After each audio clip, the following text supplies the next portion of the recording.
Our story kicks off in a world where knights and mages are just meh. But there's one class that totally owns the non-con dungeon. Enter the Beast Tamer. The legend himself opens the door to the deepest level, spotting a creature chillin'. Meet the final boss, the Monkey God. In a flash, it zooms at our hero. Swinging its staff, the beast throws a flurry of attacks, but our guy's got moves. The tamer quickly figures out his usual tricks won't cut it. Then, the monkey shrinks its staff, powering up big time. It stretches it out, aiming right at the dude. Seeing his chance, he whips out his summoning skills. A slime pops up, blocking the hit. The monkey's all, "Whoa, what?" And our hero seizes the moment to call in his second beast, Richard. Richard zaps the boss with lightning, making its crown squeeze its noggin. With a roar, the creature shakes it off and calls in its cloud and some clones. As they charge, our hero dodges like a pro. The monkey grins, thinking it's game over, but our guy's just impressed. So, he decides to wrap it up by summoning his awakened yokai. It hurls explosive energy balls at the boss, who can only watch its doom. And that's how we learn tamers are OP, thanks to experience sharing. Plus, the awakening ability that levels up creatures to legendary status. These two things make the class unbeatable, and our hero's lucky to be one. He heads over to his summons, praising them for their epic performance, but they want a reward. He gets it and opens his inventory, promising them some summoning snacks. After that, the Mac checks out the loot, the cloud, and the monkey's staff. While analyzing, he opens his inventory to stash the items, but something's off. That thick thing starts to swallow him, no chance to fight back. His mind starts to drift as darkness takes over. Now the Mac sees flashbacks, while his creatures try to reach him. Apparently there's a glitch where you get sucked into your inventory, and everything you own gets isekai'd. In his past musings, he still craves more adventures. And so, memories flood his brain as his body swaps. Opening his eyes, a kid in front of him calls him a hopeless loser, but he ignores it, wondering if he's really alive. His new name? Valius, an 8-year-old kid. Then, memories start flooding in. This blonde dude's Prinzel, the classic bully with a strong class. The MC's annoyed, getting dissed as a useless tamer. But it's obvious to the kid in front of him. He realizes he's in a different world, where tamers aren't top tier. He needs to chill, cause this jerk's the Lord's son. While plotting revenge, a massive bomb-stuffed pig shows up. The MC recognizes it from his world, but the clueless rich kid thinks he can handle a baby orc, totally missing the creature's beefy arm. Valius tries to warn the blonde, but no dice. A child Jubijay looks like an orc, but it's way tougher than two adults. The MC's in a bind, no summons to help. With the body of an 8-year-old, escaping's a no-go, making it even more cringe. But he knows there's hope thanks to a story he heard, so he summons his inventory. He pulls out the monkey god's staff he stashed. The rumor's true, so there's a shot at winning with this gear. Surprisingly, the blonde's worried about the tamer, telling him to stay back. But Baiji's not letting him off easy, summoning a book in its hand. Seeing an opening, the kid charges, saying not to underestimate a sacred knight. So this symbol pops up in the orc's book, and the boy's like, "Whoa, that's a killer move." He whips out his staff, and bam, it's go time. Valius uses the momentum to dodge the explosion zone, where he'd be frozen in fear. Then, he pulls out a flying cloud from his stash, channeling his inner Monkey King.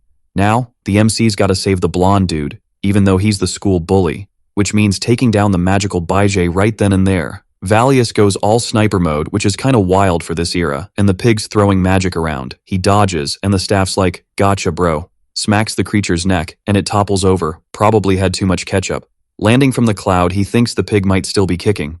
But nah, the XP rolls in fashionably late. Even though he's wiped, the MC tries to hoist the blonde onto the cloud, but oops, faceplant. Realizes it's his bad. Only the item owner can use it. Suddenly an adult shows up, freaked out by the monster's corpse. The MC's like, "Yeah, I got some cool gear. Help me with the bully's crew?" The guy's down until he spots young Master Prinzel and checks his vitals. Panicking, he says the kid's got no pulse, needs a healer ASAP. Our MC's like, "Nah, no church needed, I got this." Prinzel's symptoms scream cardiac.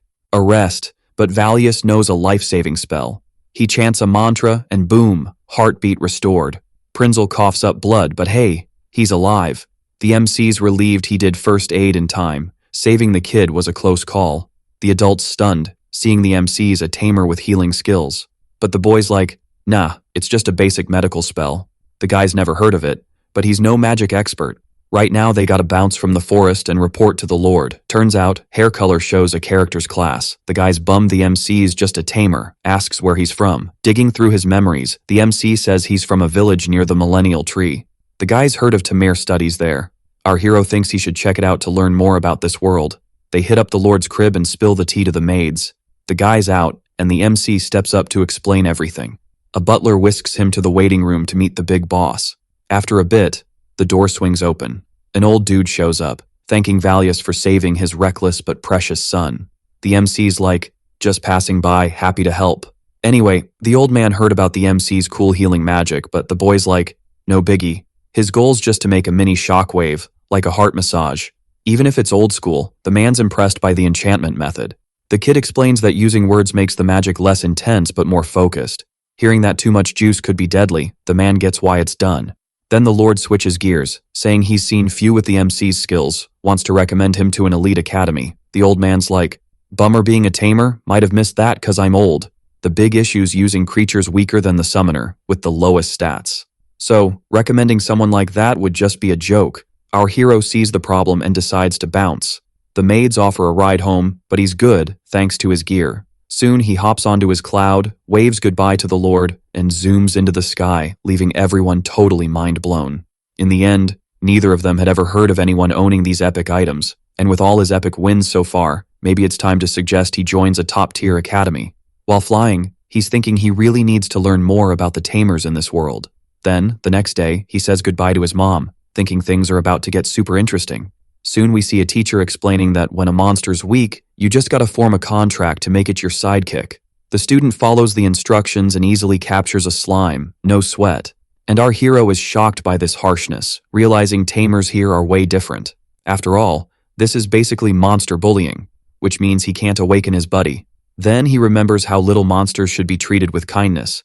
So, he plans to show this world that tamers are the ultimate class. With his status leveling up, no one will call his profession weak in the future. For this, he's gotta tame more monsters his own way first. And at the Millennium Tree, he'll probably find what he's looking for. This place was a creature paradise in his world, but lots of people used to visit. But now, this tree seems like a perfect spot with no one taming the monsters. Then, he channels his mana through the tree until he finds what he wants. So, he pulls out his staff, starting to make the trunk vibrate, until a beetle jumps from the top of the tree and lands behind him. This is a fighter-type monster, smart enough to use telepathy. Then it approaches him, asking why he woke it up, and he apologizes but has a proposal. With a confident grin, he asks if the creature wants to be his summon, but the beetle gets annoyed and decides to take him down, but he sees the attack coming. This monster's power is insane. Even without awakening, it can cause massive damage. This only makes him want to tame it even more. With another hit, the creature wrecks part of the area, saying it deserves this for disturbing its nap. But soon the beetle is shocked to see him alive and wanting to chat instead of fight, leaving the insect even more annoyed, making it release its wings to wipe him out. Feeling super scared, he decides to bail, leaving the beetle fuming. Valius knows he can use his staff, as not even a Caucasus could handle it. Then he lands, making the beetle wonder what he's up to. But with the release command, the staff sends out a massive shockwave, knocking the monster out. And when it wakes up, it realizes he was waiting to explain his staff extends quickly, using the sound barrier break to create a shockwave that knocked it out. Understanding this, the insect asks why he didn't force a contract while it was out cold. Valius replies he doesn't want a slave, but a buddy for his journey. For both to agree, he suggests trying a snack as a reward. This makes the beetle think it's a bribe, but once it tastes it, it's totally hooked and asks for more. But he reminds it that it needs to become his summon, and the Caucasus quickly agrees. Then it's explained the ingredients are kinda rare, so it'll only get it once a month. Now they start forming the contract, and he remembers this snack is so tasty it makes summons fight like champs. At this moment, the contract is sealed, and he asks his summon to take good care of him. Back with the other summoners, the instructor is blown away by his feat and faints. Everyone thinks it's amazing how strong this insect seems, and Valius thinks he needs to teach tamers in the future. With that, a few days pass, and the adventures are going great. After all, the Caucasus can easily beat any enemy with its fists. With that done, he asks if his buddy has any unfinished business. And thinking about it, Caucasus says it needs to fight a Hercules beetle, as they always end up tied. So he decides to help, saying he knows a way to make it stronger. The only requirement is a mutual trust relationship, and asks if it gets it. After tons of epic battles, Caucasus finally chills out and gets a big thanks from the young dude. He pops open his inventory, showing off the goods needed for the big awakening. Time to kick off the ritual, asking Keelan for some major blessings. Boom, the insect's awakening is on. When the smoke clears, Caucasus feels power surging through every inch. It zooms into the sky, giving the MC a mini heart attack. Flapping its wings, it boasts it can take on anyone now. Valius yells to get back before dinner kicks off. The rest of the day, our hero racks up mad experience from his summons battles. But then, an earthquake hits, and he freaks out so much he crushes his spoon. Hearing his mom scream, he bolts with his staff in hand. He finds Caucasus, who's just taken down a dragon and brought its head. The MC scolds him, saying his mom fainted from shock, but now gets why his XP was skyrocketing. But wait, there's more. The insect has news, and when they look at the moon, something weird appears. It vanishes, revealing a queen fly named Beelzebub, a buddy of Caucasus. They say hi, and the beetle admits it found something cool for the hero, a mysterious book from the forest. Our hero is shook and super curious. He uses purification to clean it, and surprise, it's full of academy exam questions. Quietly, he calls his two pals, thanking them for the clutch item. To ace his studies, he needs to get into a top academy, and they're hyped, he's into it. Fast forward a day, the hero wants to summon Keelan, making the air feel heavy. From the summoning circle, a beast pops out, trading bodies for awakening or snacks. His pals are stunned by the creature, which asks what he wants. Our hero requests supplies and sends monster bodies through a black hole. Keelan delivers the goods and bounces, leaving our guy there. He starts whipping up a monster jelly feast with kitchen stuff he brought. They can chow down as a reward for their hard work. Then it's time to keep leveling up with more experience. When monsters roll up, teamwork with Caucasus is their secret weapon. Our hero handles the back while the beetle makes a splash, backed by Beelzebub. To sneak into the academy, the MC decides to go in as a sage. His magic skills are off the charts, saving him mana. The sage class is unique, using all other professions' skills. Now he just needs to prep for the exam, since sages have blonde hair. Everyone grinds hard, giving it their all. 4 years of study fly by, and he's ready for the elite academy. With the exam tomorrow, it's time to hit the road, but rain messes up his plans. His mom says to wait, but he's chill. His flying clouds got them covered. She's impressed and clueless about where it came from, so she just wishes him well. On the way, Caucasus asks how long till they get there, and the MC says 3 hours. Suddenly, Beelzebub spots a carriage stuck in the mud, getting props for her sharp eyes. The boy calls his crew to help out. One guy says the wheel's stuck, which is a big deal. He's not shocked, but hopes they make the exam when the rain stops.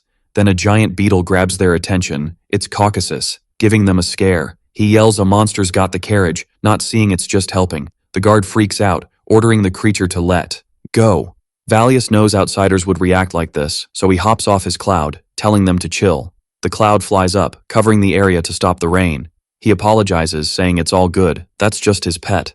The other dude's all defensive until he spots the young guy's golden hair, realizing he's a sage or something. Still, snagging a Caucasus is supposed to be impossible, right? But the old dude's like, chill, you guys just saved us, that's enough. Seeing how chill it is, it's clear it's a pet, and they only got defensive cause it's super rare. Then he hands over a bag as a thank you, and the young guy's all, nah, but ends up taking it anyway.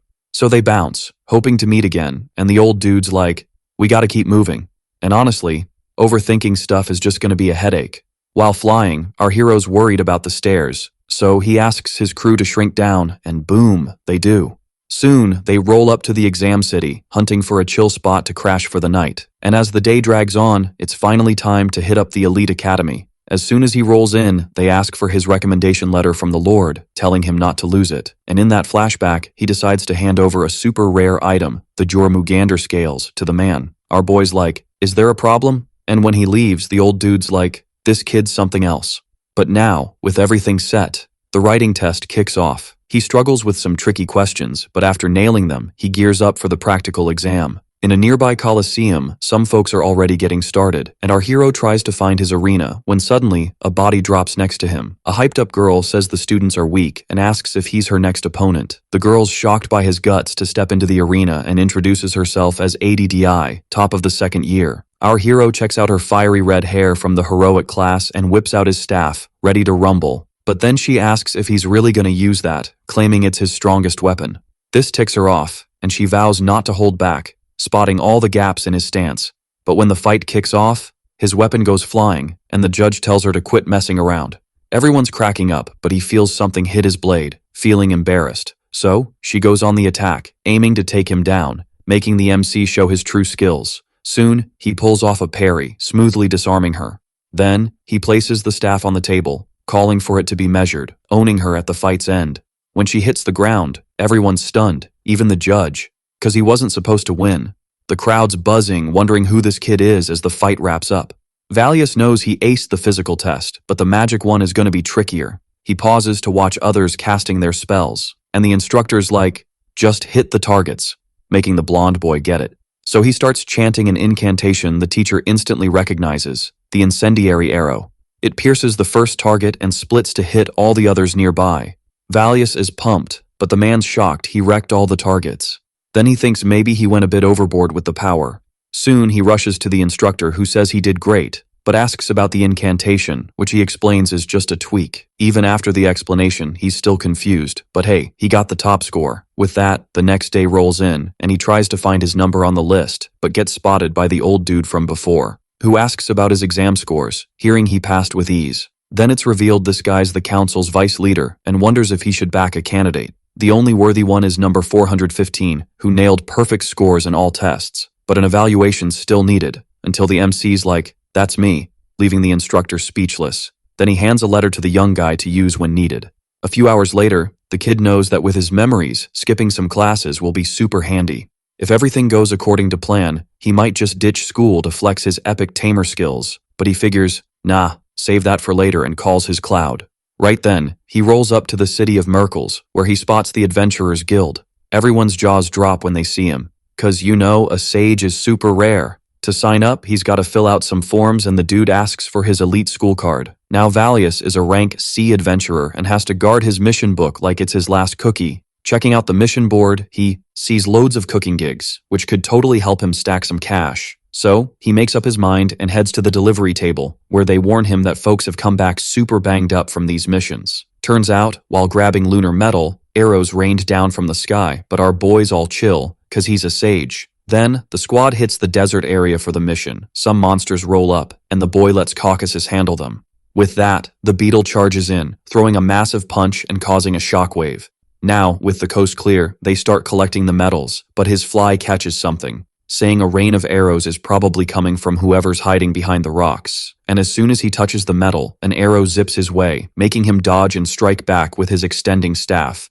Landing on the ground, he yells to hold up, 'cause he's not looking for a fight. Then a girl, kinda bug-like, shows up, already aiming her bow and arrow. The MC quickly tells his summons to chill and drops his weapon, showing he's not here to scrap. He says he gets it if there's a reason he can't take the metal and will even bail on the mission, then introduces himself as Valius, who might look like a sage, but is actually a tamer, and introduces his crew, making the girl say her name is Artemis, and when asked if she's from the heroic class, she's like, huh? The reason for thinking this is her red hair, and realizing the mix-up, she admits she's not human. Then she transforms, leaving Valius totally mind-blown. Turns out, her true form is a handbow with a one-of-a-kind design. Back in the day, she was part of the moon until a meteor crash-landed her on Earth. And now, she survives by absorbing lunar metal, which isn't as lit as her old home. But it's a bummer, 'cause she can't even reconnect with her past self. Our hero figures stopping the metal missions won't fix things, so he suggests taking her back to her old home. She's shook and asks if that's even possible, where the young dude's like, he'll give it a shot, and asks her to turn into a bow. Thinking it over, he calls Caucasus, saying the cloud won't cut it, so his buddy's gotta step up. But suddenly the telepathy gets hijacked by the girl who says she can hear these mental chats just fine. Then she asks if she can use his magic staff, which maxes out at 960,000 kilometers, which should do the trick. The biggest snag is freezing in space, and the girl says she can help with that, so it's a go. Then the crew reaches a massive lake in the desert. He extends his staff and asks his buddy to work his magic, making the whole area solid and anchoring the staff to the ground. With this, the cloud forms an air barrier, ready to head to the moon. Then they start zooming up, where the boy says he's got some seriously handy gear. Now they're cruising through the atmosphere and can see how stunning everything is with some telescope magic the young dude uses. As they get closer, a wave of nostalgia hits the protagonist. But then something freaks him out, and his pals notice. He just realized this planet has 4 moons, way different from his old world. And he figures out he didn't just end up in a different dimension, but on another planet, explaining all the weirdness from his old one. Then he knows he's just reincarnated on another planet. For now, he brushes it off and says they've just landed. The bow then shifts back to a girl, saying she never thought she'd make it back. Hugging the ground and saying she's buzzing with power, then approaches Valius asking for his hand. Holding hands, the bow promises to hook him up with some of her strength as a thank you for the help. This is the epic power only given by super special beings like her. To keep things chill, the girl sets up circuits all over Valius's body, who's curious about what they can do. Turns out they can revive, mess with space-time, and chat over long distances, stuff normal magic can't touch. He thanks her, but his quest ain't done yet, so she tells him to grab as much as he wants from the moon. With that, the MC gets hyped and uses his storage magic to snag a big chunk of the place. Time for goodbyes, so she tells him to hit her up whenever. The young dude promises, saying it was a blast, and waves goodbye to his new buddy. Back at the guild, the kid wonders how much cash he'll score from the minerals and calls for the receptionist. She's shook to see him alive after so long, even more so when he asks if there's a limit to selling stuff. She says she needs to check them out first and is speechless at the 80+ kilos of metal. She excuses herself, asking him to chill, and returns with a huge guy who admits he's never seen so much. He says the guild's funds can't cover all the minerals he's got, so he'll pay for only half, leaving the young dude pumped. Our hero asks what it's for, and it's said to be for decoration and forges. Later, he wonders if Artemis is awake. She says she never sleeps, and is surprised when asked if the mineral can be a weapon, saying without divine power, it's just metal, but with Valius's level, he can slice orichalcum easy. The MC thanks her, now thinking of crafting a sword. He heads to a nearby forge, calling for the blacksmith, saying he wants a sword made of lunar metal, which annoys the guy, who questions how a kid can ask a master to make such a useless thing. Seeing the guy's pride, Valius explains he's got a special power for real combat. The blacksmith sees he's not lying and agrees to make it for 150,000. This price is only if he proves his words or he'll pay triple. Accepting, the boy asks how long it'll take. Told it'll be 10 days, he plans to train divine power in the Academy's elite Labyrinth. His first goal is to level up his divine power and use the lunar mineral channels. Plus, earn some credits for training. Arriving, the woman asks if it's his first time and the MC says he's in her care. She gives him a bracelet to track his growth and warns him to be careful. Inside, a monkey beast waits for prey, but our boy takes it down with quick staff strikes. Then he gets help from his crew, scoring rewards for their takedowns. With more to test, he lets Caucasus go deeper alone. Now he focuses divine energy on the lunar metal, not seeing a monster sneaking up. Noticing, he chucks the moonstone at it, breaking its hand and neck. Seeing he can now take down monsters easier, he calls his friend to test teleportation. She's startled and warns him to be careful, as it's risky if done wrong. There are 2 steps. First, seeing the location with clairvoyance, then moving with divinity. To use clairvoyance, think about the distance and direction. She asks what he sees, and he says he's half stuck in a wall, which is a no-go. In the end, many accidents happen and people lose their bodies this way, so caution is key in teleportation. With the explanation, Valius finally does it, moving to another part of the labyrinth. Opening his eyes in surprise, he calls for Artemis excitedly, saying he nailed it. Caucasus and Beelzebub are chatting about nearby enemies, totally chill, until the boy suddenly calls out to them. They freak out because, dude, there was no one within a 1-kilometer radius. He explains he teleported, leaving them super curious. Fast forward 10 days, the boy's back at the forge where someone's waiting for him. The guy reminds him about the sword's price if he fails the blade test. As they stroll, the old dude admits he put in mad effort on the weapon, but it's just a blind guess. Valius is like, nah, it's gonna be epic. Then he's told to grab it from the dark room. Checking it out, he sees it's a one-of-a-kind sword, custom-made, just what you'd expect from a top-tier blacksmith. The blacksmith shows the test target used before, and it's gotta prove it can slice through. Valius gets it, fills the sword with divine power, and makes a single cut. It splits the object in half, even though the blade felt weightless. The elder's jaw drops, totally stunned by what he just saw. The MC finally gets what Artemis meant and moves on to the next item, which the blacksmith IDs as a mithril bar. He warns not to try the impossible and just watch. This metal's the second toughest after orichalcum, perfect for testing the sword's divine power. But with a simple move, it's sliced like butter. Even the blacksmith's in disbelief and decides not to take payment, as a sorry for being rude. Valius insists he must, since the sword's perfection is thanks to him, hoping for future service. The MC heads back to his crew, who notice his hype to test the blade. At the Elite Academy, a giant robot's already waiting for the boy. It attacks, but with a slick dodge, the kid leaps onto its head. He splits it in half with his new sword. Valius realizes he's way stronger, and his pals wonder if it's kinda cheating. To keep up, they head for another creature, but stop because the MC needs one alive. If it eats certain minerals, it'll mutate, and the boy's got a plan. It's the lunar metal, which gets his friends hyped.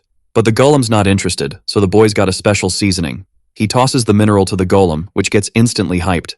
It devours the rock while the trio watches. They pause for snacks too, waiting for the mutation. Now Caucasus can take it down without fear, and the kid commands the attack. The beetle grins, charging while the other preps a laser. It blasts the insect with a mega powerful shot, but the summon ignores it, charging and slicing off the golem's head. Our young hero praises it, scoring high-quality lunar mineral. Suddenly Artemis pops up, surprising him, asking if Valius did this. He explains, and she's shocked, not knowing this monster, and asks to keep it. He's cool with it. She's thrilled and hopes he can get more while earning credits. Reaching the 81st floor, a huge boss is waiting. It launches a fireball, but the kid easily slices it with his blade. The bird feels its moves restricted by Beelzebub's magic, letting Caucasus charge. It delivers a powerful blow, pinning the bird to the wall.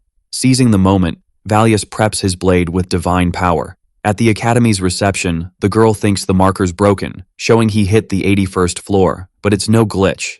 To prove it, he shows the bluish phoenix feather, which she knows is from beating that boss. Excited, she reveals the max reached was the 40th floor, making him realize he overdid it, so no more credit worries. On the moon, Artemis greets him, and he says he brought the lunar medals. Surprised by the haul, she notes these monsters are super handy.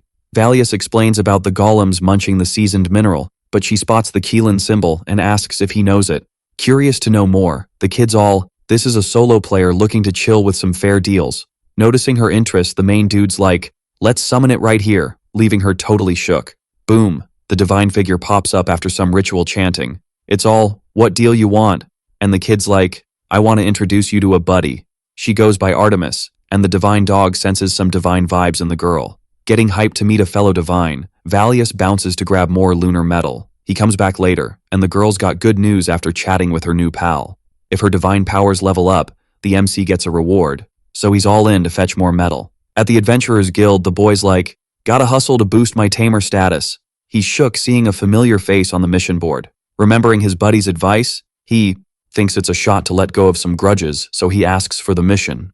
But she's like, nah, can't do it, you're C rank, and he needs more quests for a promotion.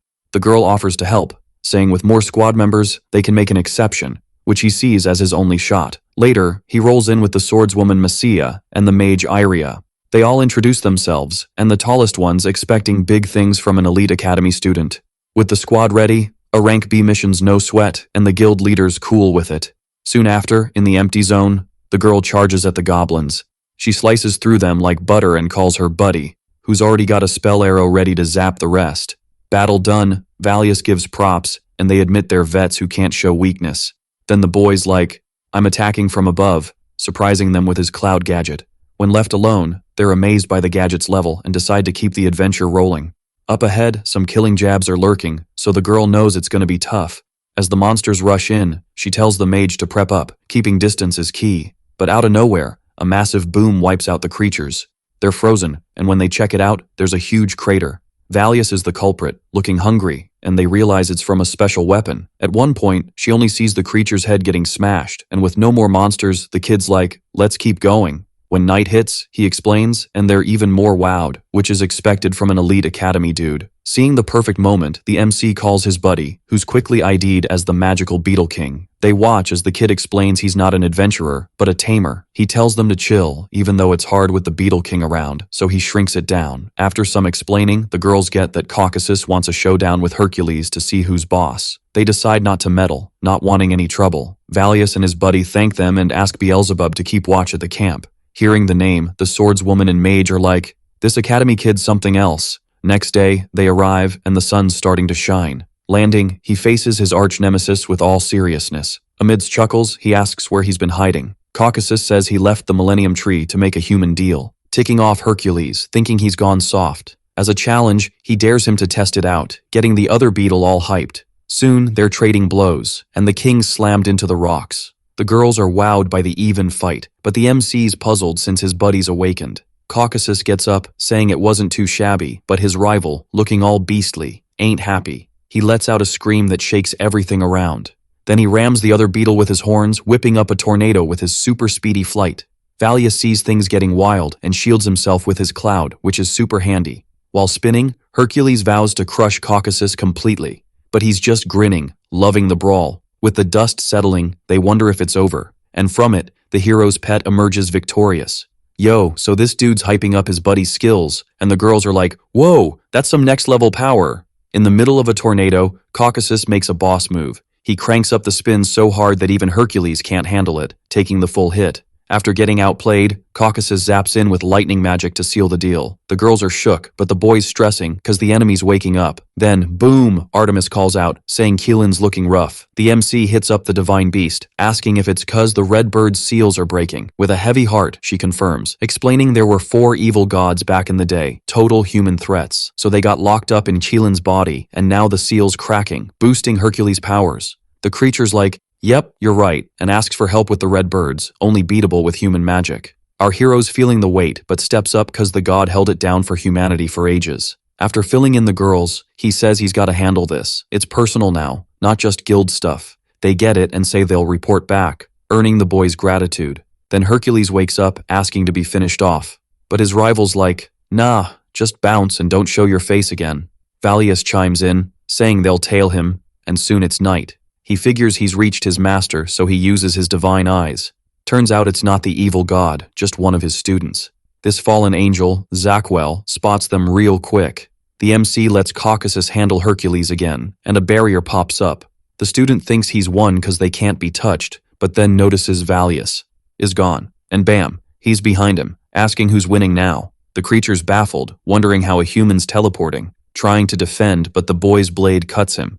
Valius sees the angel dodged, asking how Keelan dared to bring an assassin. The angel's all about revenge, summoning a massive energy blast, but the kid's unfazed. Dodging attacks, he powers up his blade with divine energy. Slicing through spheres, he mocks their speed, and the student reaches out, launching a flurry of cuts at the MC. He feels space warping, messing with his moves and boosting Zakuel's strength, telling him to quit trying, cause he's just a tamer, but the boy's got a plan.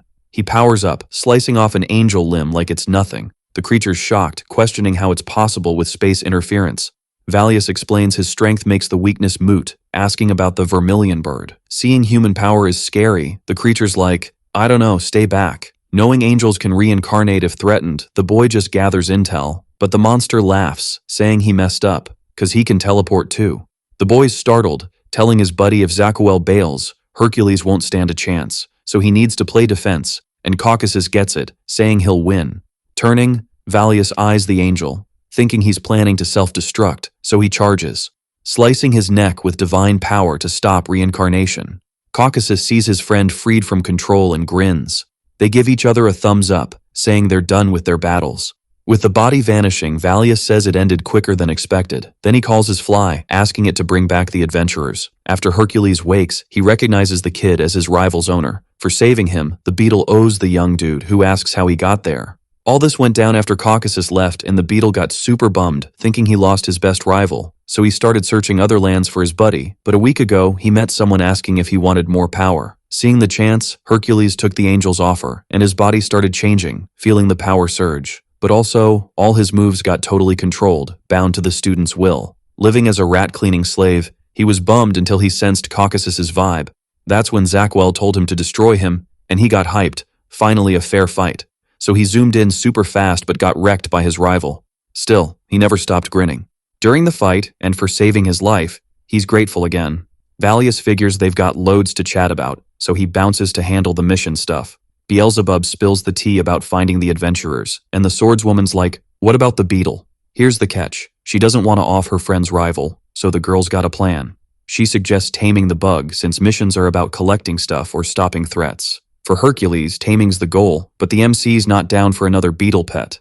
Then the mage is like, my sis is a tamer, and Valius is all, great idea, let's do it. Back at the bug, it's already clued in by Beelzebub. With a grin, it's cool with being tamed by the mage's sis. Life with a tamer sounds chill. Strolling through the city, Hercules is curious about his new master. The girl's like, hang tight, I'll grab my sis. And a frail girl pops out of the house. They all intro themselves, and the tamer's wowed by Hercules' horn. After the quick meet, Valius asks if she's down to bond, and she's like, totally. The pack's made, and Hercules goes back to normal size. Fina hops on the creature's back, totally stoked, and the MC calls his buddy, asking if he mentioned the summoning food, and when he gets a yes, he whips out a paper. Calling the little girl over, he's like, here's a magic trick to make you guys tight. He asks her to read the mantra on the letter. She freezes seeing Qilin, asking if she wants seasoning or evolution items. At first, she's puzzled, but then she's like, "Magic powder, please," swapping it for a monster feather. After the lowdown, the young girl's grateful, and the god nods at our hero, who's like, "I beat Zakuel." The creature expected it, but they're still clueless about the vermilion bird, so they gotta power up. Their main goal is leveling up with fancy lunar metal from the Labyrinth. After all that chat, 2 months zoom by, and Valius calls for Artemis. She's channeling energy until she spots him. He's like, "Brought the goods as promised," and hands them over, looking a bit thoughtful. The redhead's like, "What's up?" And he admits he's not strong enough for a certain threat. But she's like, "No worries," and calls them for their rewards. She promises evolution through awakening, and they're both bummed. Then she asks Caucasus to show he's maxed out his evolution. But the girl's like, "His setup's way different from Chilin's, so there's another trick." Valius is shook, realizing it could be an evolution of his evolution, and the girl raises her hand to the beetle, showing off the composed awakening evolution to everyone. The beetle lets out a massive cry as the power flows in. Our MC watches the smoke clear, and his buddy's like, "Everything cool?" Seeing Caucasus's new look, the kid's surprised. With a cute tone, he's like, "All good, feeling super strong now." And Artemis turns, saying to move on. Valius is even more surprised, realizing it's possible to evolve an untamed monster. The fly's buzzing, amazed by the power boost, and the redhead's power is cranked up too. In return, she asks if they can keep bringing high-quality metals, and they're like, "No problem." Back on Earth, they're wondering how strong they've gotten and want to test it in the Labyrinth. Valius was already thinking it. With their current level, they might take on the 100th floor boss. This is the Labyrinth's boss, and the MC's all hyped, thinking they can totally win now with their new power-up. Rolling up to the spot, the kid gets this deja vu vibe and steps through the door. Boom, there's an unconscious blue phoenix just chilling, but it's in the grip of this massive armored beast. Even a legendary bird's no match for this creature, grinning like it just won the lottery. It swallows the bird and then eyes the little bug daring to step up. Seeing the challenge, Caucasus is all, "I'll take this boss with just Beelzebub." And the kid's like, "Cool. Cool." The armored dude spots something zooming in. It's Beelzebub, already flexing its skills. Kaboom! A massive explosion drops the giant to its knees. Valius sees the fly's venom is supercharged, and the creature's gearing up for a palm attack. Caucasus tightens his fist, ready to charge in. The boss whips out a blade, rushing to slice the beetle in two. But bam! One quick hit in a blink. Totally wipes out the Labyrinth boss, shocking the squad. The kid's like, "Whoa, this power's insane," and gives props for the epic win, then calls up Qilin for an evolution material swap, which goes down fast. As the monster's body gets absorbed, the kid grabs the tiny evolution disc. To finish it, they need 6 of these, only from certain creatures, and back home, there was a place packed with them. Thinking about it, Valius heads to the guild, asking about any monster-filled islands or continents. The lady's shook he wants to. Hit up Juketsu Island, then apologizes, saying it's rank A only. The MC realizes he never took the rank up exam, so he signs up. The girl gets it and heads to a room, saying there's one more for the test, and he's special. Seeing this, the guy's like, expecting big things, slightly annoying the receptionist. At the spot, the trio reunites, and Arya's like, "We're testing together?" The test leader shows up, introducing himself as Evolva Di, and the kid's like, "I know this dude." Both see he's strong, and he asks if they know his cousin from the academy, and the MC's like, "Oh yeah." The instructor explains it's a test fight, and the girls go first. He draws a circle with his sword, telling them to attack first. Arya charges low, aiming for the chest, but the guy dodges, using a spell to close the gap fast. They clash weapons head on. The girl realizes her fencing's not enough, so she throws in some cuts to distract. Then she sidesteps, giving her buddy an opening to hit with magic. She fires a flaming arrow at the instructor, catching him off guard for a second. Boom, an explosion, and they think they nailed it, until he pops up unscathed, saying they're ready to rank up. Now it's Valius's turn, hopping into the arena with his staff. The guy's like, "Really? A wooden staff?" And the girls are like, "Just wait." The white-haired dude confidently tells him to bring it. With a move, DI sees the MCs prepping a long-range attack. Then he's shocked when the staff lunges at him. Dodging, he thinks it's gotta be a joke, until he sees the kids close the gap with crazy speed. It's a swordsman move, but he's never seen it from so far away. Plus, The weapon's reach is wild, so he spots an opening and strikes. But the MC teleports behind him, launching a side attack on DI's arm. DI gets distracted when the MC tosses the weapon up and lands a kick to his gut. Realizing this sage is something else with his strength and battle skills, Valius thought this test would be tougher, then activates body fortification to tank the blade's hit. With the opening, the kid lands a punch to the chest, seeing the chance for a final blow. He joins his hands, unleashing a powerful shockwave at the guy, leaving the girls totally speechless as they watched the body drop from the arena, like, did that just happen? After waking up, the instructor was all, dude, if I could, I'd bump you straight to rank A. With that sorted, the boy turned to his squad, hoping to team up for the Juketsu Islands, but they were all, nah bro, we care about you too much. Valius realized he needed to find someone else to team up with, cause he didn't know anyone who could help. Surprisingly, the white-haired dude stepped up saying, with my academy counselor creds, I can boost your rank. And since the young dude aced the test, getting that authority should be a piece of cake. The MC realized DI's actually a solid guy, unlike his cousin who kept picking fights cause he couldn't handle losing. But he noticed this guy's kinda quirky too, cause he was just glad his face wasn't messed up.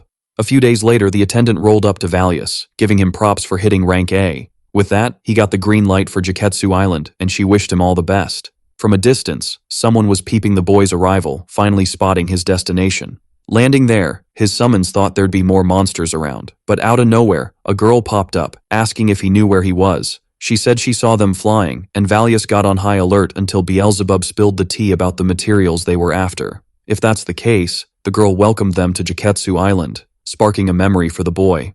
In his past life, she was a famous idol named Mai Albastine, and he asked if that was her name. The girl hummed a little tune, all excited, leaving the summons scratching their heads. The MC said it was an honor meeting her, and since he knew her, he'd give her a special gift. Beelzebub got hyped, thinking she might be the boy's crush, until he freaked out when the boy just sliced her in half with his sword. Valius told his friend to look closer, revealing the true identity of this being, a god-type shapeshifter.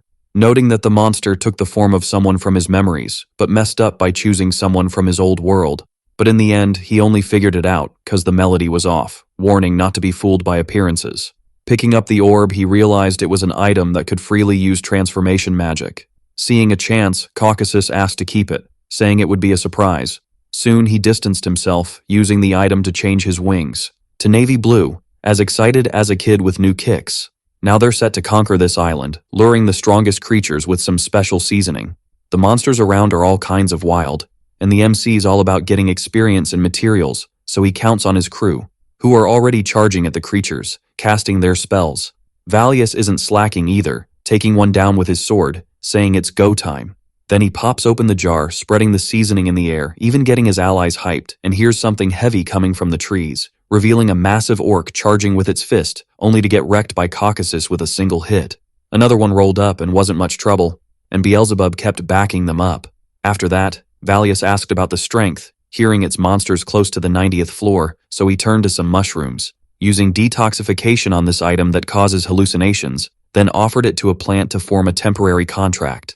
His friends were all, "What are you doing?" And he was like, "Prepping an even stronger monster. The first step is to pay a price to change the monster type, making it a creature that can use ephedrine pollen, causing all monsters that breathe it to go berserk and get stronger." Caucasus glanced to the side when his senses went off. Then, a massive kraken burst from the ground, glaring at them fiercely. Valius realized this was the kind of monster used to evolve, but the beetle noted its level was higher than Surt's. With the first attack, our hero was on high alert, dodging and drawing his sword to slice the tentacle, but it snapped back and hit him with full force. Caucasus wasn't worried, seeing the MC came out unscathed, knowing the creature's weak to cuts. Then he asked Beelzebub to zap the body with a spell, and the target would be Caucasus. Soon, attacks start flying in from all over, but the flies got moves, dodging like a pro and casting spells right after. His buddy gets all zapped up, then bounces that energy back at the monster, like a game of magical ping pong. Monsters toast, and Valius uses some magic to stash the body away, like it's no biggie. The MC's so hyped, he declares today's meal is gonna be epic, showing off a mountain of snacks for the squad. A few hours roll by, and the beetle spots something. Looks humanish. Turns out, it's a zombie, probably sniffed out the snacks. Valius tells everyone to chill, cause he's got a plan. He whips out a spell to clean up the zombie, but nada, no reaction. Then he figures out, This dude wasn't infected, just zombified after kicking the bucket. Valius sees a chance and calls up Artemis, who's chilling on the moon. He fills her in, saying this could be a sweet chance to test resurrection with divine energy, blowing her mind. Resurrection's no joke, but the MC's all about testing it out. Artemis breaks it down, saying it's like healing magic, which the MC's done before. The boy's like, I'll try it on myself first. Meanwhile, the redhead's feeling like a genius for nailing teleportation in a week, thinking resurrection's next. Mystical energy flows through the boy's hand, making Artemis do a double take. Valius checks if he nailed it, and hears that if he touches the target, full resurrection's a go in seconds. The boy's pumped, thinking it's all thanks to his tamer skills and spell knowledge. Now, he's all about putting this experiment to the test. The creature charges, but the boy's ready, knocking it down and prepping his power. He touches its chest, and the zombie's skin peels away, going back to normal. With his hand, he feels the pulse of the ex-zombie, now alive and kicking. The revived dude wakes up, all confused, until he spots the blonde asking if he's cool. Our hero tells Artemis it worked, confusing the guy who sees no one there. After explaining, the dude introduces himself as Tyrion, from the rank A adventurers, Arrows of Hope. They were doing great, handling monsters like champs, until they got caught off guard. Valius realizes the group died nearby, which is actually good news. The guy's puzzled, asking what's good about it, and the boy's like, I can bring him back. Tyrion's shocked as Valius starts chanting a spell called Holy Attention. A sign in the sky draws all the zombies in the area. With mist swirling, the adventurer's like, dude, that was risky. Before they get attacked, Valius saves him, slicing the monster that vanishes instantly. The boy knows zombies come in flavors, focusing on the transformed ones, while the rest are fair game.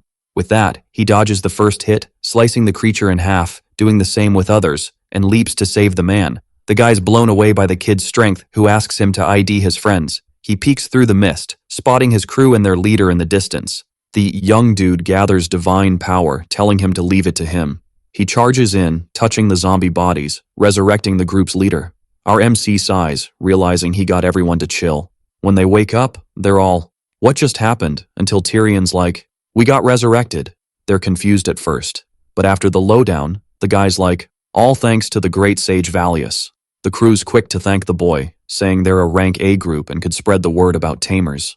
Later, the knight tells the kid to hang back cause a monster's coming with massive power, but it's just Caucasus, leaving the girl totally frozen. Everyone's on edge, thinking they've caught the eye of the Beetle King, but they're even more shook when they see the boy just chillin' and chatting with the creature. He spills the beans that he's not some wise sage, just a tamer, leaving everyone there totally mind blown. In this world, tamers are kinda bottom tier, cause they don't know about awakening or that special seasoning.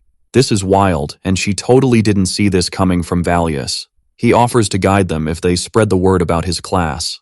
The girl's cool with it, saying they're down to help with their strength. But from Caucasus, she remembers to warn them to watch out, cause some monsters she faced got sucked up in a weird way. First, the monster dog bolted from the beetle, then a strong wind sucked it up, poof, gone. The MC listens, chill as ever, realizing those two siblings might be lurking, which is super handy. Now he can snag 2 key materials for awakening, and as they stroll, he reveals his buddy went to grind some XP. One of the perks of tamers is sharing XP with their summons, but without awakening, it's kinda meh. With this, the woman gets where the boy's power comes from. He realizes he burned through a lot of divine power, and says he'll tag along while he recharges. After a few hours, the girl's shocked to sense a big monster coming their way. Then the protagonist gears up to face the giant bear. And using enhancement, he goes full Saitama, one-punching the creature into orbit. Fully recharged, he says they gotta grab the materials, and the others realize they'd be toast without the kid. But when they get there, the massive bears vanished, and Valius notices they've arrived. In his head, he tells his crew to fall back, and the ogre that just showed up laughs at the boy, saying he's heard the name Valius. Then his bro pops up with a jar that starts sucking the boy in, leaving the leader freaked out. Asking who they are and what they did, they introduce themselves as Ginkaku and Kinkaku. And this is a mystical artifact that sucks anyone in who doesn't answer when their name's called. With this, the group's next, but they say they gotta save the boy fast. However, the ogre says no way, cause inside the jar is acid that can melt high-level monsters. Hearing this, the woman loses hope for a second, and Valius knows it's true, so he falls toward his supposed doom. But then, the liquid starts getting sucked into the boy's inventory, thanks to his defensive divine magic. This was the whole reason he wanted to get in there, and now he's ready to bounce. Outside, the ogre bros are cracking up at their panicked faces, until Valius pops up with spatial teleportation, already swinging his sword and slicing that huge thing in half. The adventurers are stunned to see him in one piece, but the monster looks super ticked, 'cause he thought by sneak attacking he'd never lose, and then he charges to avenge his bro, throwing a punch that's blocked, but still packs a punch. The MC dodges all the hits he can, something the adventurer can barely keep up with due to the level gap. Then, feeling the coward's vibe, the ogre charges at the fallen woman, saved by the protagonist who tells them to bounce, as he'll handle this beast. He wonders how long his armor will hold, and again the monster charges at the boy, throwing a combo of punches and prepping a final blow he knows the boy can't take. But he's stopped by the beetle, who says he's a bit late. The boy grins while the creature asks who'd be dumb enough to stop him. Then he lands a mega punch to the beetle's chest, which doesn't budge. Even so, the ogre thinks he can win and keeps hitting the summon pointlessly, which has already raised its fist to return the favor, delivering a punch like a shotgun blast. The adventurers are in disbelief, and the ogre wonders how it can be stronger than him. And Beelzebub shows up, asking not to be ignored. After all, he's a tough cookie too. But the creature swats him aside, saying he needs to avenge his bro, and after threatening the boy, he notices his arm's gone. Then his whole body starts melting, leaving him baffled. The fly did it, using the jar's acid, which was stronger than he thought. Quickly, the woman realizes this is the real power of a tamer, yet she still doesn't get why monsters follow someone weaker. Valius is pretty strong with the XP sharing, and then she decides to ask him about it. He pops open his inventory, showing off the summoning snacks. These are the ultimate treats, a reward for their epic help. She wonders if they're really that good, and rumor has it, they changed Caucasus's life forever. Besides that, the MC is about to drop some knowledge on everyone, explaining the legendary beast Keelan.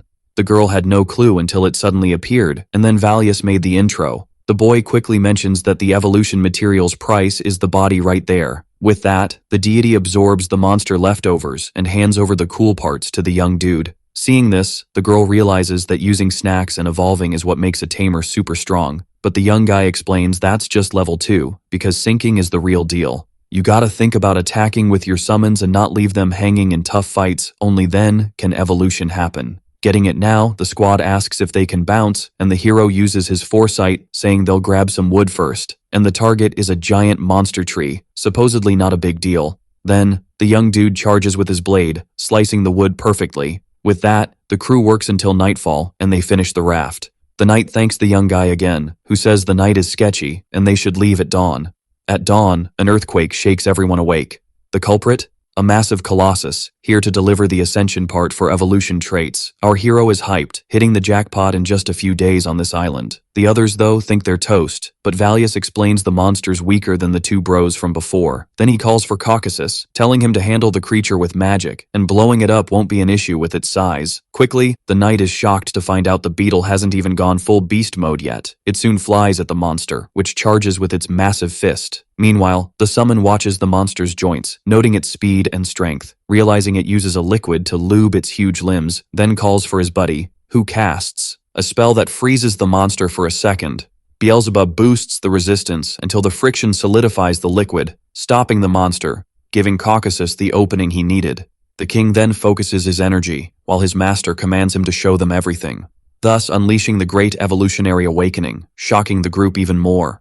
Quickly, the king casts a spell creating a massive black ball, and Valius tells everyone to duck. It was so huge it blocked the sun and made the beetle's aura even more intense.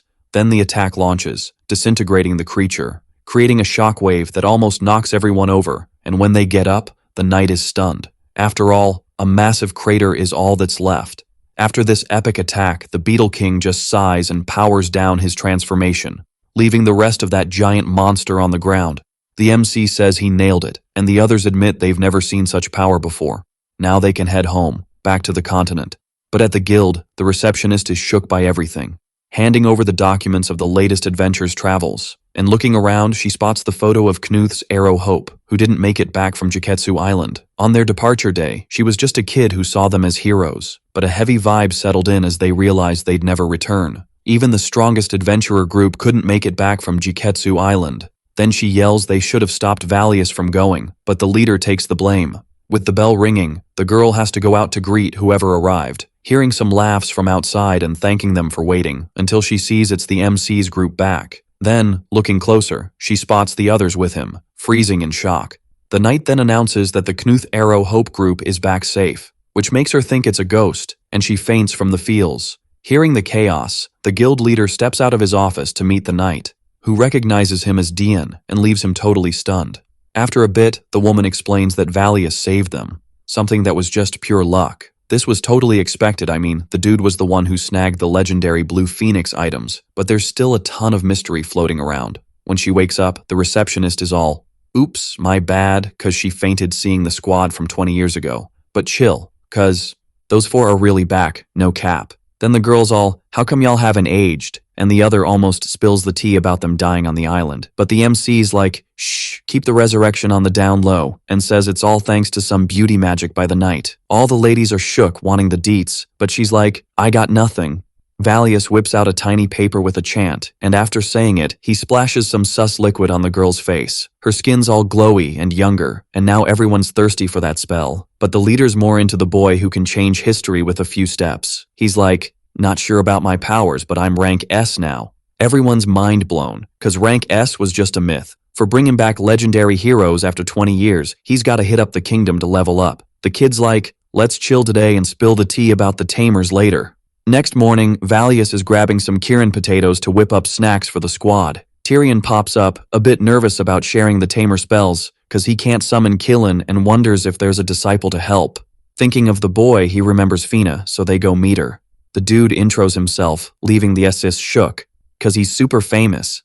They say the girl just needs to call Killen during the Elders show and feed Hercules. The beetle hears his name and rolls up, saying he gets it. He and his master are stronger now, thinking they can beat Caucasus, but the girl smacks him. She tells him to only fight bad monsters and says sorry. Valius is surprised hearing he's been taking out monsters threatening humans, so Fina's throwing him a feast. Seeing this squad goals moment, the sage promises to spread the word about the tamers, and the kid hopes he nails it. Thanks to this, the MC can finally focus on the Academy's final exam, until a girl rolls up accusing him of using some shady trick against Evolva. And 80's all, "I'm gonna beat you in the next test." The MC's not even bothered, thinking she's the top second year but forgot she existed. Before his journey, she was always challenging him to duels, and he even respects her hustle. Then he's like, "We're in different grades, so our tests are different." But she's ready and says there's a grading system and they'll see who scores higher. In the end, exams are kinda pointless for the MC who just needs to avoid messing up. But it's a pride thing for the girl, and her bro sees she's trying hard, but should chill about her looks. When she says she needs to beat Valius, the other's like, "I got your back." On test day, they pass each other. The MC sees her focus and smiles, hoping she crushes it. The teacher kicks off the test and the boy realizes he can ace these questions with his past life knowledge. He hits the final question about a unique, useful spell. He pauses, remembers the girl's skin issues, and picks the skin spell. Next day, the girl's hyped, scoring perfect. She's crying, joking about wrinkles thanks to Valius. When she meets him, she sees he's got a different vibe and shows her perfect score. Then she checks the MC's scores, saying it's cool not to be perfect, until she's shook seeing his string of hundreds and thinks they tied. So the main character totally aces it with an S grade, which she didn't even know was a thing. She's all, "What kind of magic trick did you pull for this?" And when she finds out it's a beauty spell, she's even more shook. Then a teacher pops up, mentioning 80's got some acne drama going on. So she splashes some mysterious potion that makes skin look brand new. She claims it wipes away any sign of an all-nighter, and the MC's like, "Who even is she now?" Feeling totally beat, the girl spins around, declaring they'll duel again, so stay tuned. Fast forward a few days, and the MC gets summoned to the guild for a top-secret mission. The task? Escorting Merchant Luth to the royal capital, which he needed to hit up anyway for some evolution gear. Checking the deets, the boy sees it's serious business, needing either 3B ranks or 1A rank. At the meetup spot, the girl rolls up with her 2 bodyguards, and the boy offers to handle the transport. His flying cloud swoops in, ready to haul the carriage. He then calls on Caucasus to whip up a magic barrier road to the capital, no biggie. Everyone's mind blown, never seeing skills like this, so Valius kicks off the journey. The girl's amazed at the cloud's speed, saying it's even better than the hype. Valius, curious, asks about the rumors and learns he's the hero who saved the crew from the arrow of hope. Feeling pumped, the boy notices the wind's gone silent. The MC explains the cloud can block out the weather, then asks why the mission's such a big deal. Even guards were hired, hinting at more than just regular monsters on the path. The merchant goes quiet, then spills about a certain someone lurking in the forest. His name, 147X, a legend for his killer blade skills and dodging the Knuth's Arrow Hope crew. He sighs, saying there's intel to deliver in the capital. Even if he attacks, they're airborne, and soon it's snack time. The merchant digs in, saying the food's bomb. Just elite academy grub. The boy chats with the mage while the vendor tries to buy Caucasus's cloud for a cool million. Failing that, she says to keep moving until the guard whispers it's the end of the line. But he halts his attack after a face full of surprise.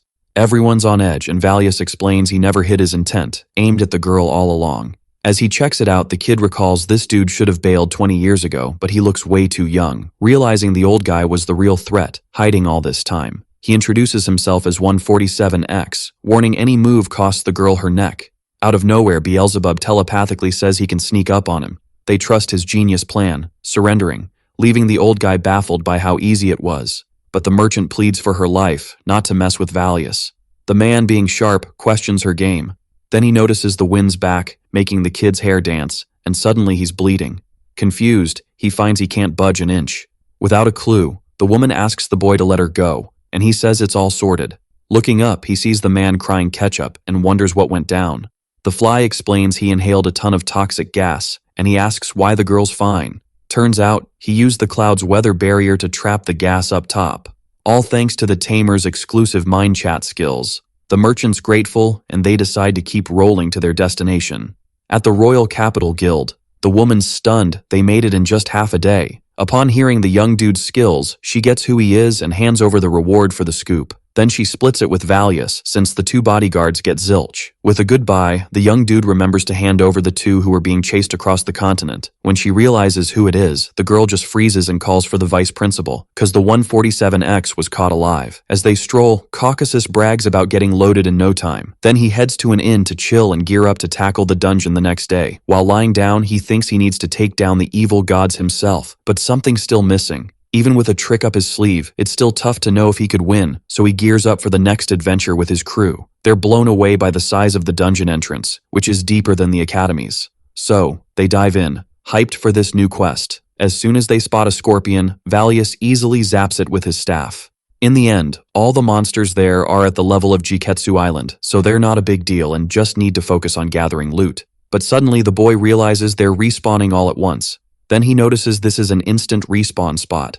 When a dungeon's massive, it ends up focusing more power in a specific room, where all the monsters need to be wiped out at once to move on. Beelzebub, hearing this, gets the idea to use explosive gas to wipe out everyone there while the boy stays on the upper floor. Upon teleporting, the kid wonders why he never used this before. In the spot, Caucasus is all set, and then a massive explosion goes off. Returning, the MC realizes it's got immense power and could easily wipe out the creatures of Juketsu Island. But looking at where his friends are, he notices they were also hit by the blast. Then, it's explained this is a super strong attack, but it eats up a ton of energy and needs a force field that only works sometimes. Right after, he asks why they're picking up one of the monsters, and it's said the Menkibu flower has healing vibes. Realizing this, the fly gets the idea to use it to brew a potion. Making a chalice ready to sip, the young dude decides to try it. Finding it epic, he shares some with his buddy Caucasus, who's feeling down, and he quickly bounces back and feels pumped again. It's an elixir, the top-tier recovery drink. Thanking Beelzebub, the boy thinks they can keep wiping out the monsters here to level up with the gas blast. His crew says it's a dope idea, so they wait until the creatures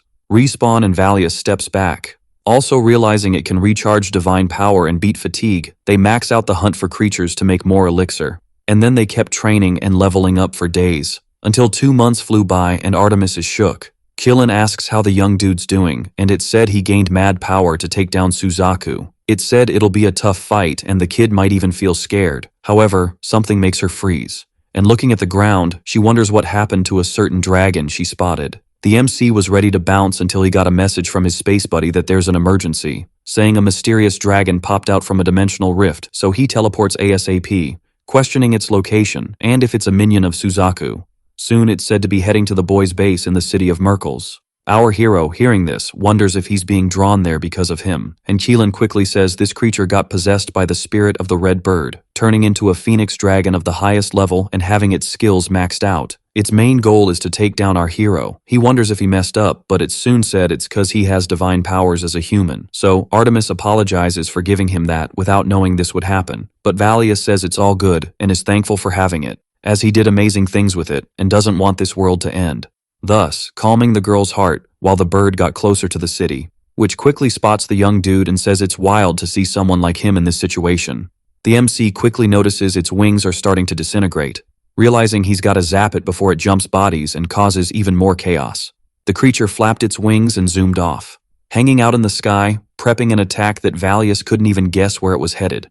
But then, when the strike hit, he realized the plan was to wipe him and the city out. So he called for Caucasus, who threw up a barrier. The beetle gave it all it had, but it wasn't enough, so the kid chipped in with some magic power. They managed to deflect the explosion away from the countryside, earning a nod from the bird. But the monsters were still drawn to all that mana, attacking the city like it was a buffet. He asked how long they could keep this up. As he geared up to move, Beelzebub stopped them, pointing out the civilians were in danger. Using his super sight, Valius spotted a girl about to be Monster Chow. He teleported, sliced the creature in half, and saved her, leaving her dad totally gobsmacked. He said the guild was the only safe spot for now and poofed away in a flash, taking out a bunch of monsters with his dual weapons, clearing a path. After a bit, he saw everyone had bailed, even the adventurers. He zipped back to his cloud and realized he only had 3 elixirs left, and Valius needed more since he was hurt. The bird asked if he was done wasting time, as it was all set and ready. Down below, people saw the sky glowing and told kids and old folks to get inside first, but the monsters weren't having it, and it was clear the adventurers couldn't handle them. Still, the mage Meshia and her buddy Aria helped with some epic attacks. They asked to keep getting more people into the building to keep them safe. Then they revealed their plan to make a barrier that no monster could pass. Elsewhere, some were struggling with the creatures, until Hercules showed up, kicking down the door and smashing several with his punches. Then he joked with his master, saying he couldn't go overboard. But she shot back that they wrecked her fave candy shop, and she couldn't let that slide. Then she ordered her summon to wipe out all the monsters in the city, making him super hyped. Meanwhile, the girls were having a tough time with a rock-hard golem. It had crazy magic resistance, so they called in a guest, who introduced himself as the examiner DI. The two tried to say it was impossible to pierce with a rapier, but his sister told them to move aside and charged with her sword, slicing the creature's left chest, making a small hole that the other used to stab the monster's heart with his rapier, taking it down. The ones who didn't fight were blown away by their power. And then they said they needed to learn combo attacks like that. After the fight, the mage noticed more magic-using monsters had shown up. The pigs were rolling in with their spellbooks open. DI saw this could be a problem, but they had a long-range magic user, which could help. But it was clear some could slip through and spread across the city. Then, someone launched a monster at the orcs, who started brawling with it. The culprits were Fina and Hercules, and it was said she got the order to gather the monsters on the main street. They soon realized not all were allies, and they were fighting each other. It was then asked who gave this order, and she said it was Tyrion, freaking out the two brothers while he apologized, saying it was tough to get everyone there. His buddy then called for the sage, saying one of the monsters was cute enough to be his pet. The examiner shivered, realizing the rumor of Knuth's arrow hope coming back from the dead was true. It was noticed that the smaller monsters were gathering on the main street thanks to the 2 rank A adventurers scaring them off. Suddenly, the group jumped when the leader of Knuth's arrow popped up behind them. She apologized for the scare and said she had to hide her presence so the monsters wouldn't bolt. The team's assassin then said all the creatures were gathered there. With that, she had the green light to attack and told the others to step back. Her blade started to buzz and she got into a ready stance, putting massive power into her fist, freaking out her pals who knew it as the hero class's strongest move. A slash was launched, looking like a galaxy being born, completely wiping out the creatures and tearing up the sky. Everyone was frozen, totally clueless on how to react after seeing such epic power, but she shrugs it off saying it's no biggie and tells her buddy to finish off the rest. Right then, someone calls the knight. It's the tsundere who wanted to learn this cool move. Her brother was totally shook by her boldness and tells her to chill out. But the woman sees she's got some serious fighting spirit and agrees to help her out since they're tight. The examiner's like, "How's this even possible?" And she goes, "I own the hair salon you always hit up, so I hear all your stories." Up in the sky, the bird's mind blown. Never thought there'd be people this strong around. Valius, though, is stoked and says with the city safe, taking on the bird god's no biggie. First move was teleportation, but he smacked into a space distortion made by the dragon. He saw it was all divine power, so he got his blade ready. He slashed, but at first, it seemed like it did nothing to the barrier, and just got the god more hyped by the rookie's guts. Valius quickly realized the creature was draining all his power, which said it was only for gods and a mortal shouldn't mess with it. So it wasn't going to let him walk away after pulling such a bold move. The boy started falling back, losing his strength, and his friends were yelling for him. Having sucked up all the divine power, it left the kid unable to move a muscle, and this seemed like the end. All his buddies, with Artemis, were shouting his name in panic. Then it looked like the attack totally zapped him out of existence. The gods were shook, not sure what to do, but they noticed something. It was the MC who managed to hang on using body reinforcement. The bird soon realized he bounced back using the elixir he had stashed in his mouth earlier. For a sec, the girl was breathless, but Qilin knew they still had to bust through the bird god's barrier. But Valius said while his power was getting drained, he felt every bit of the circuit it flowed through and figured out where the barrier was linked. Knowing Artemis set up his path to keep magic and divine power from mixing, he had a plan. So, he charged again with his blade and used magic transfer, blasting the force field and giving the god a taste of human energy. It's like a blood swap for two patients with different types, bound to have some wild side effects. The bird's whole body started to self-destruct, but it thanked for all this power. Then it gathered all this energy to try and wipe out the kid and the city he wanted to protect. Caucasus and Beelzebub thought it was game over, but the MC was chill, knowing his boldness would be the bird's downfall. Beelzebub quickly spotted that liquid as the world's strongest acid that took down Kinkaku. Valius knew this was a dragon under Suzaku's control, but no way it beefed up its insides. And with the barrier gone, the liquid kicked in, melting the bird's body, which groaned in pain, saying it would remember this. In its next life, it would come for the boy with no mercy, but he said he wouldn't let it come back. The dragon laughed, seeing the hero had no magic left, so his blade wouldn't reach it.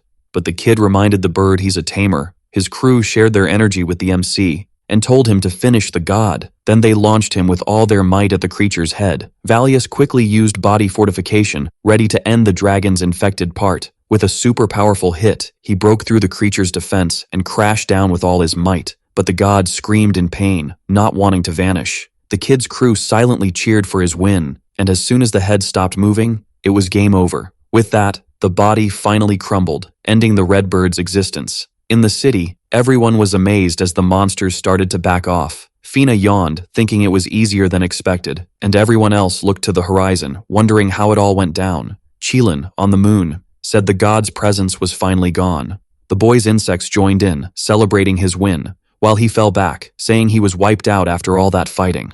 A week has passed since Suzaku's defeat. People on the street were hyped, spotting Valius and his epic win, and he was stoked that nobody got hurt in the chaos. He rolls up to the hot springs, where everyone's throwing a party for the city's win, cashing in big from the dragon's leftovers. She's crossing her fingers the young dude will join, since he was the MVP of the whole thing.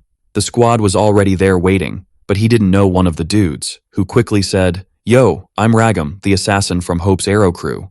Tyrion, meanwhile, was so wasted he barely knew who was who, and the assassin stood up, saying it was time to meet their boss. Valius asks if it's chill, and they say it's a kind of ritual where he never even saw her shadow, a battle for his manly pride. The kid's still stressing, cause who knows if he can bring him back again. Meanwhile, the girls are living it up, celebrating their win. Layla, though, thinks it's the perfect time to show off the galactic slash. She breaks it down, saying first, she's gotta charge her weapon with mad energy. Then, she's gotta spin the magic and crank it up to the max. She then fires a slash at her teammate who's just chilling, slicing a cloud in half and leaving her crew totally shook. The lady warns them never to aim at anyone, cause survival chances are slim, but the tsundere already has someone in her sights. With the two teammates snoozing, Valius's buddy says peace out, saying they're bouncing first. And now that they're solo, the dude's got a plan to chat with the young guy. And on the flip side, the girl's wondering if this would wow the main dude. Meanwhile, Fina overhears that 80's gonna tie the knot with the young guy. They're all ears now, and the girl's bro says it'd be lit to introduce the fam to him. This is news to her, and then, in classic tsundere style, she says she might mull it over. The girls are buzzing, thinking it's a win for love, but the kid had to be a buzzkill, saying he's way too young for that, leaving everyone shook at how easily he shut it down, and then a punchline hits right then, giving the MC a real taste of paradise, where the tsundere quickly asks how he dares to turn it down like that. Layla, meanwhile, realizes the girl nailed the galactic slash, showing mad potential. Our main dude says sorry for all the drama he caused and dips. Next day, the receptionist rolls up to the guild leader, who's like, post the mission to take down Azathoth ASAP. But since the reward's peanuts, the young dude knew it was a secret code, so he heads to the guild saying he got the memo, and the leader's like, finally got your attention. In the end, the reason for the call is, cause a letter from the kings landed, something the young dude kinda saw coming. Rolling up to the royal capital, a girl says no weapons in the audience room, and the boy hands over both. No sweat, but she's sus, it's a fib, and then the kid whips out a mithril bar and slices it like butter. Then, he uses his staff to pierce, making the girl realize they're the real deal. Inside the room, someone says they've been waiting for Valius, revealing himself as King Judge IV, who's like, "Nice to meet the sage," but wonders what's up with his hair. The boy spills that he's been using magic to switch up its color, cause his real gig is a tamer, which makes the king raise an eyebrow. So he asks him to call his familiar, and the boy does it, no sweat.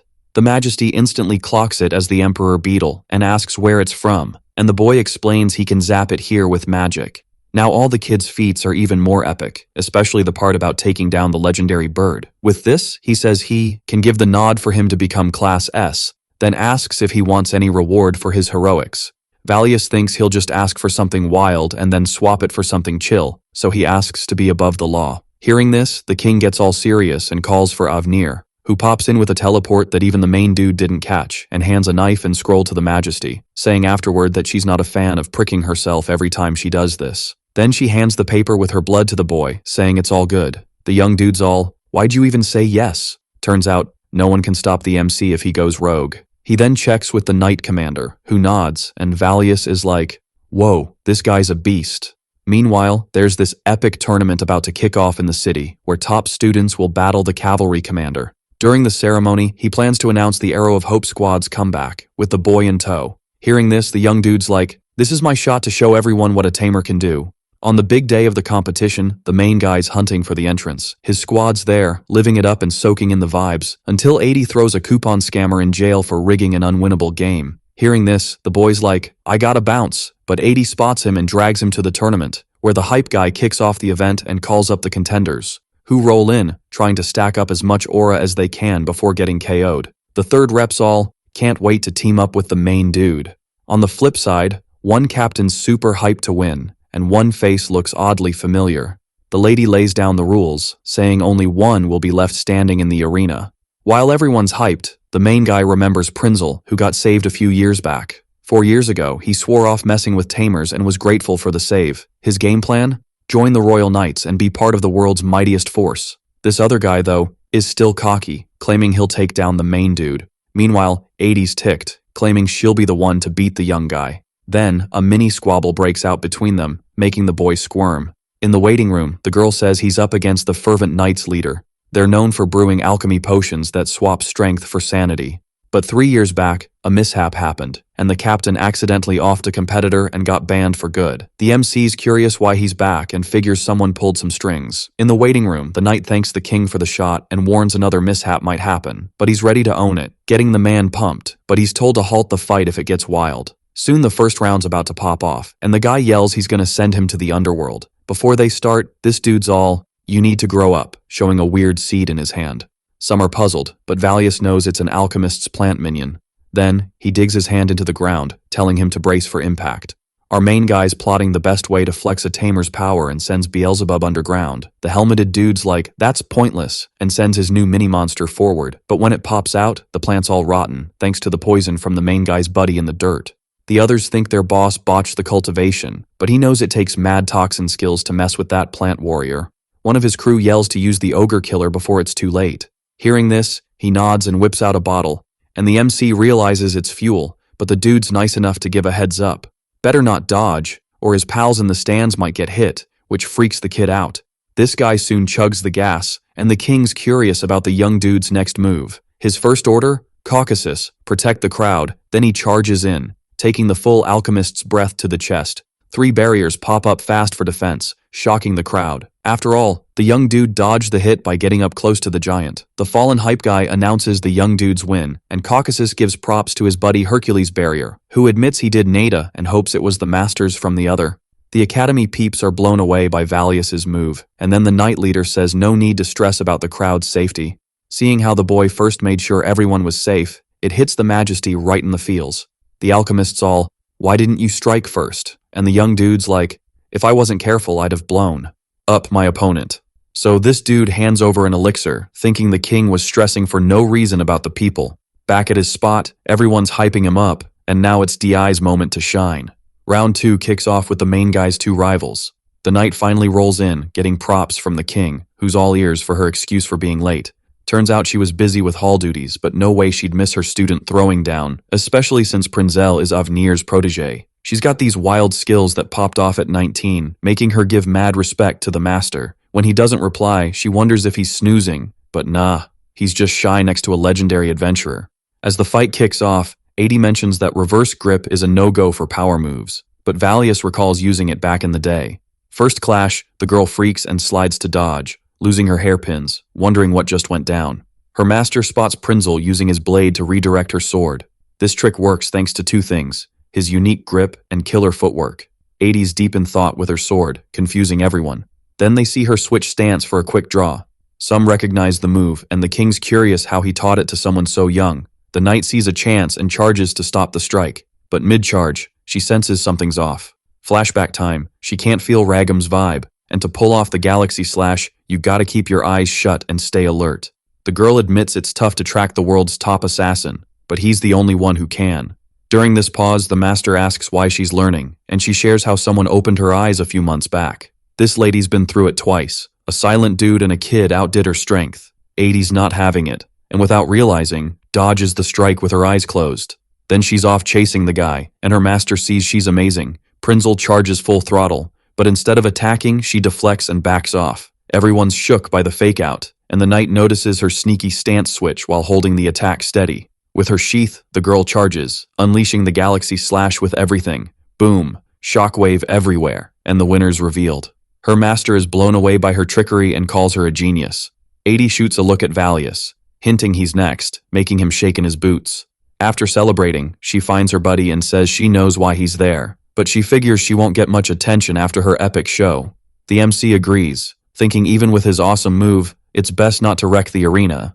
In the infirmary, the pals meet up, and the kid's all about the knight's strength. Then they fist bump, but he feels a jolt of pain from the galaxy slash, remembering another scar from the infernal dragon. Even giving it their all, they couldn't snag a flawless win, so the young dude decides to heal up with his elixir. Prinzel's shocked at first, but then sees his body healed up. But he pauses when an earthquake shakes the hospital, and they both dash to catch the last fight. They arrive to see the arena split, and the cavalry leader's down in a gravity arm lock. The guy responsible is fuming because the man wouldn't fight him with a sword, but the knight's eyes are on Valius, and like it's no big deal, he starts getting up. He busts out a 1-inch punch to break free from the lock with ease. Everyone's wowed by how Avnir escaped, and the MC sees his insane strength. That position's tough to break out of, and pulling off that move takes serious muscle. The king spills the tea that the solo fights are done, and now 80 and Valius gotta team up against Avnir to snag that W. But hold up, before the action kicks off, the girl's like, "Can I have a sec to chat?" She's all, "Once this wraps up, I'm gonna take on the tamer in a fair fight,"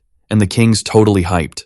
This whole thing's to make sure even if he beats the knight, the dude can still flex his tamer skills. But he's onto the fact it's all about payback for what went down a few months back. So he's thinking his best shot is a counter move against the guy. 80's feeling legit since the leader's gonna use his sword, but she's like, "I'm not losing to anyone but my rival."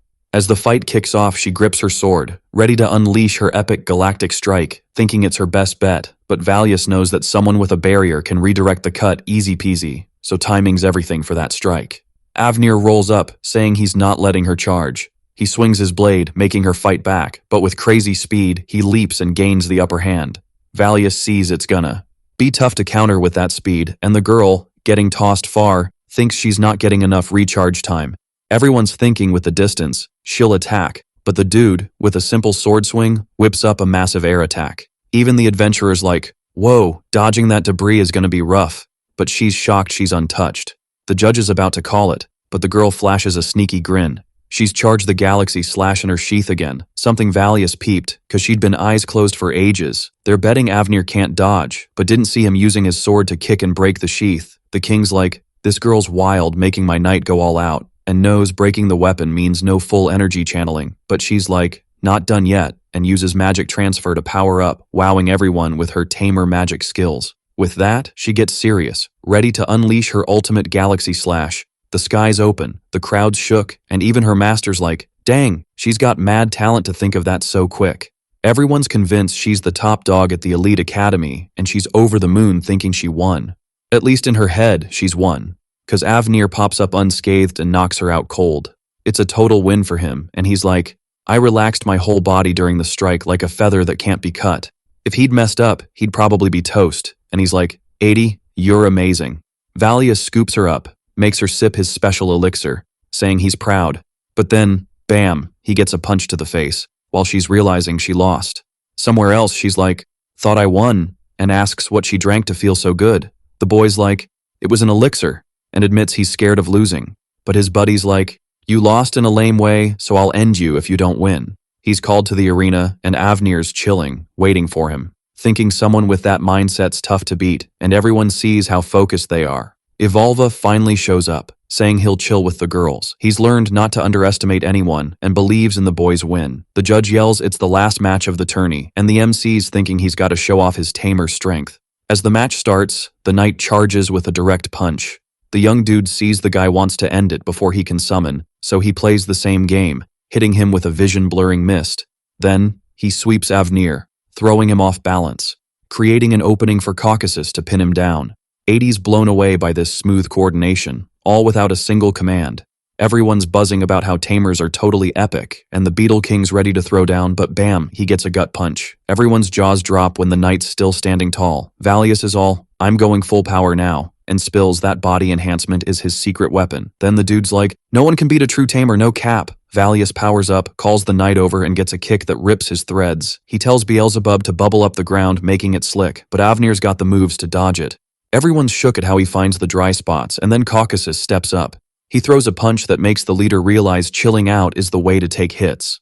With ninja-like moves, he sidesteps the punch and lands like a cat, only to get a rib-cracking kick. The king's amazed at how he used summoning to make a blind spot, saying even generals struggle with that. After launching him sky high, Valius casts a spell, and Evolva spots it's a 5-fire arrow blast. But Avnir's not phased, punches the spell, and lands on a barrier he whipped up. He explains that without this trick, he'd be out of the arena with all those bubbles. Caucasus warns not to give him a breather, so Valius fires another arrow spell. The leader leaps to dodge, but the Beetle King's ready for it. He punches him towards the arena's edge, but the dude's got a barrier ready to save him. Staying on his feet, he thinks if this was a knockout match, he'd have won, but it's tougher than he thought. The announcer's hyped with the young man, who spills that all these bubbles are actually explosive. The plan was to coat the knight in them, and boom, but now the arena's full, so he waves goodbye. Avnir knows he has to stop it, but before he can, the spell goes wild, so he just laughs it off, accepting defeat. Everyone's stunned, and 80 thinks she picked a worthy rival. The king finally stands, saying Tamer's rep is about to change big time. The announcer crowns the elite academy, with Valius as MVP, and Avnir admits it was a wild ride. From then on, everyone's chanting about how Tamers are the real deal, which was kinda obvious. DI jumps up, ready for a high five with her future bae. But she's stopped when 2 knights hug the young champ. Sai, from year 3, joins them. All smiles for the boy's win and thanks him for the elixir. Avnir's back, telling them to see it from his side, then asks the MC for a rematch someday. The MC's cool with it and hands over some miracle elixir, making the alchemist grin, cause the boss doesn't know it's nasty. But he's shocked when there's no reaction and asks around until he realizes he got a different one from the boy. The king calls for quiet as the award ceremony kicks off, saying the kid rose from the bottom to the top. On his epic journey, he even saved the legendary Knuth's Arrow of Hope crew, shocking everyone. He invites them in, leaving the royal capital peeps in awe. The knights are wowed and ask how they look so young, and the girl spills about the appearance spell. The assassin jokes they were really brought back, and the sage says they owe the young man big time. Their first move is to showcase Tamer's power through hero Valius's ways, opening a whole department at the elite academy. The young man's blown away, not knowing they'd go this far, but it's nothing compared to saving their lives. Then, the king gives the protagonist the ultimate reward, promoting him to rank S, leaving the knights and his squad totally floored. With that, the tournament wraps up, and now we're off to the moon where Artemis didn't see any of this coming so fast, and asks how Killen's vibing after one of those evil gods got yeeted. Killen's all, chill now, but still got that spooky whisper in my ear. Genbu, the OG, is all, I'm gonna wipe out this whole squad, no cap, whatever it takes.